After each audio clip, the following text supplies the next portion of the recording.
स्वागत है आप सबका डिफेंस डिकोड पे। और इस वीडियो में हम बात करने वाले हैं कुछ अपडेट के बारे में। सबसे पहले हम बात करेंगे कल्याणी के M4 को लेके, जिसके बारे में हम डिटेल में बात कर चुके हैं एक प्रीवियस वीडियो में, जहां पर कल्याणी ग्रुप ने अफ्रीकन कंपनी पैरामाउंट के साथ मिलकर जो M4 है उसको भारत में इंडियन आर्मी के लिए प्रपोज किया था उन्होंने कल्याणी M4 के रूप में। तो यहाँ पर जो बेसिकली डिजाइन है वो पैरामाउंट ग्रुप का ही है, लेकिन इन टर्म्स ऑफ मैन्युफैक्चरिंग ज्यादातर जो कंपोनेंट है वो भारत में वो बनाने वाले हैं। तो यहाँ पे कल्याणी के M4 को लेकर ऐसी इन्फॉर्मेशन है कि उसको आर्मी ने ऑर्डर कर दिए हैं।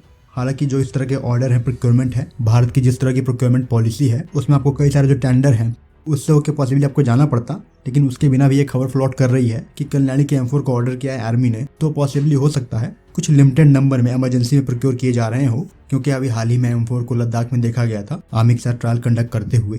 ट्रायल के साथ जो रिजल्ट रहे हैं वो अनुकूल रहे हैं। बेसिकली ये एक आर्मर्ड पर्सनल कैरियर है। डिजाइन करते वक्त जो ज्यादा एम्फेसिस है वो रखा गया है इसके परफॉर्मेंस पे और क्रू के प्रोटेक्शन पे। तब ये तकरीबन 50 kg का जो TNT ब्लास्ट है उसको भी झेलने में सक्षम है। इसके साइड वॉल हल को बनाया गया मोनिको स्ट्रक्चर के टाइप में। यहाँ पे व्हीकल की जो रेंज है वो 800 किलोमीटर के अराउंड है, जबकि जो टॉप स्पीड है वो 140 kmph की है। हालांकि ये व्हीकल मॉडुलर है, इसकी वजह से जो ईज ऑफ मेंटेनेंस होगा वो इम्प्रूव्ड होगा, जो कि एक मेजर कारण हो सकता है कि इसको लद्दाख जैसे एरिया में ऑपरेट करने के लिए प्रोक्योर किया जा रहा हो। यहाँ पे जो व्हीकल का ग्राउंड क्लियरेंस है वो भी काफी इम्प्रूव्ड है। व्हीकल का जो पावर टू वेट रेशियो है वो हायर है।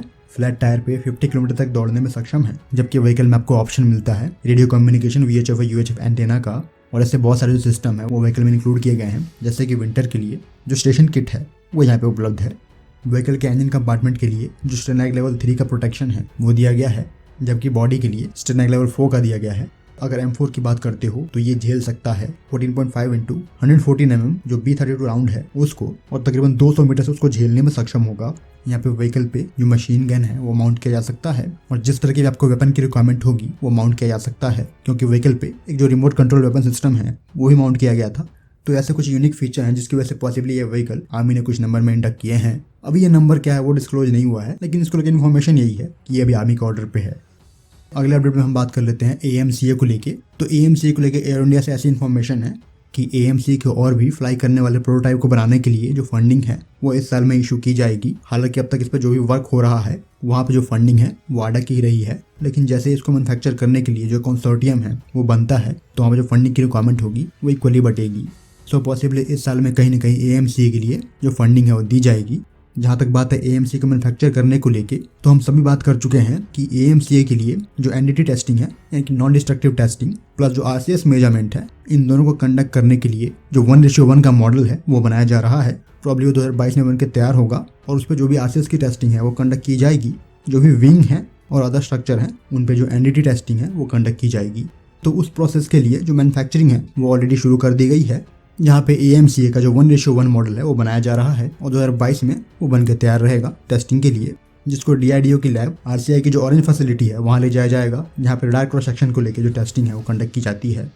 तो पॉसिबली कहीं ना कहीं आने वाले टाइम में जो आपका AMCA प्रोग्राम है वो एक अच्छा खासा पेस देखने जा रहा है। AMCA की ही बात करते हो, जो इंटरनल वेपन बे है AMCA के लिए वो बना लिया गया है, और यहाँ पे अभी इनिशियली ये प्लान किया जा रहा है कि 4 जो एयर-टू-एयर मिसाइल होंगी वो ये कैरी करने में सक्षम होगा, जबकि जो एक्सटर्नल पायलन होंगे वो रिमूवेबल होंगे। मतलब अगर आपको एमका को F-35 की तरह ही बीस्ट मोड में ले जाना है तो वहाँ पे आप एक्सटर्नल पायलन को माउंट कर सकते हो, और स्टेल्थ मोड में रखना है तो उन पायलन को आप हटा सकते हो, मतलब वो डिटैचेबल है। तो जिस तरह की भी आपको मिशन रिक्वायरमेंट होगी वैसे जो पायलन की माउंटिंग है उसका जो ऑप्शन आपके पास रहेगा।